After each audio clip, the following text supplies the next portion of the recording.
नहमदुहु व नसल्ली अला रसूलिन करीम अम्मा बाद वाउज़ु बिल्लाहि मिनश शैतानिर रजीम बिस्मिल्लाहिर रहमानिर रहीम रब्बि इश्रह ली सदरी व यस्सिर ली अमरी वहलुल उक़्दतम मिन लिसानी यफ़क़हू क़ौली रब्बि ज़िदनी इल्मा व अमला या मुक़ल्लिबल क़ुलूबि सब्बित क़ल्बी अला दीनिक।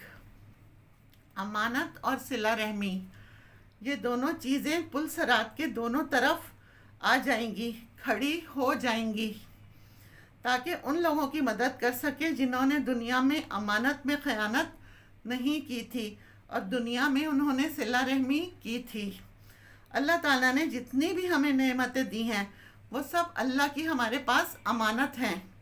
हमारी आँखें, हमारी नाक, हमारी ज़बान, हमारे हाथ, हमारे पाँव, एक एक चीज़ का जाकर अल्लाह ताला को हमें जवाब देना है।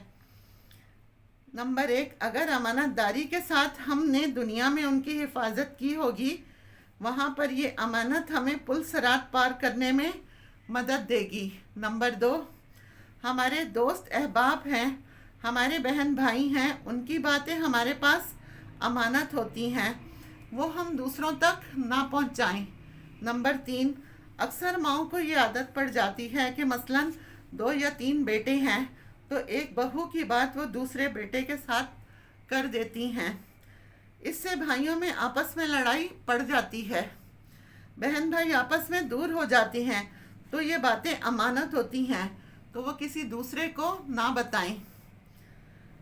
हमेशा ऐसा नहीं होता कि बहुएं ही गलत होती हैं, बड़े भी बड़ी बड़ी गलतियां बाज़ दफ़ा कर देते हैं, क्योंकि बेसिकली सबक या तालीम देने की बात है वो बड़ों को ही करना पड़ती है। बड़ों को समझना पड़ता है, उन्हें सब्र से रहना पड़ता है। बच्चे तो आखिर बच्चे होते हैं, वो आहिस्ता आहिस्ता सीख जाती हैं। अगर बड़े इस बात को समझ जाएं, ताना वगैरह ना दें, तो बड़ी आसानियाँ हो जाती हैं। हमेशा ये बात याद रखिए, जो आपको ताना दे रहा है वो कभी भी आपसे मुखलिस नहीं होता। उसके अंदर आपकी तरफ से एक आग लगी होती है जिसे उसने इस ताने में ढाला होता है।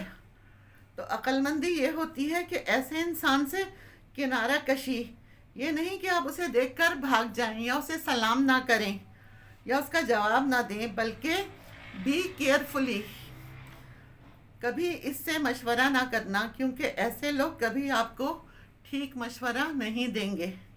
और यही हिकमत होती है कि इंसान पहचान जाता है, और ये चीज़ हिकमत अल्लाह ताला से इसे मांगा करें।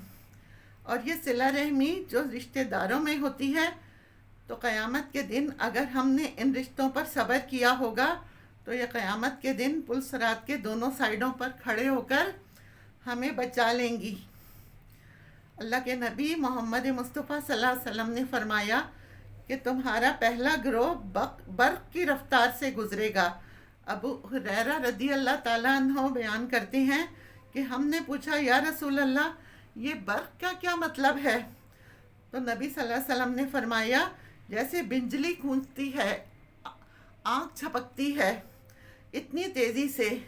अल्लाह से दुआ है वो हमें भी इन लोगों में शामिल कर ले, आमीन, कि वो बर्फ़ की तेज़ी से गुज़रें। फिर आप सल्लल्लाहु अलैहि वसल्लम ने फरमाया, कुछ लोग हवा की मानिंद पुल सरात से गुज़र जाएंगे, कुछ लोग परिंदों की तरह गुज़रेंगे, और कुछ आदमियों की मानिंद यानी इंसान की मानिंद गुज़रेंगे, और उनकी रफ्तार जो है वो उनके आमाल की रफ्तार के बराबर होगी।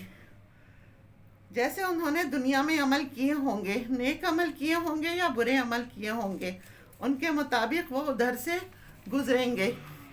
फिर रसूल अल्लाह सल्लल्लाहु अलैहि वसल्लम ने फरमाया, उस वक्त तुम्हारा नबी पुल सरात पर खड़े होकर यही दुआ करेंगे कि ए मेरे परवरदिगार, सलामती अता फरमा, ए अल्लाह सलामती अता फरमा। फिर कमज़ोर आमाल वाले लोगों की बारी आएगी, यहाँ तक कि एक शख्स अपने आप को घसीट घसीट कर चल रहा होगा।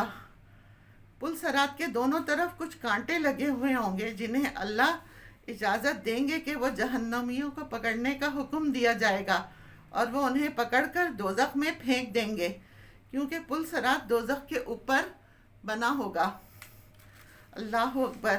ابو ہریرہ رضی اللہ تعالیٰ عنہ بیان کرتے ہیں کہ اس ذات کی قسم جس کے دست قدرت میں ابو ہریرہ کی جان ہے، جہنم کی گہرائی 70 سال کی مسافت کے برابر ہے، کہ 70 سال آدمی سفر کرتا رہے کرتا رہے کرتا رہے، اس کی لمبائی اور چوڑائی اور گہرائی اتنی ہوگی۔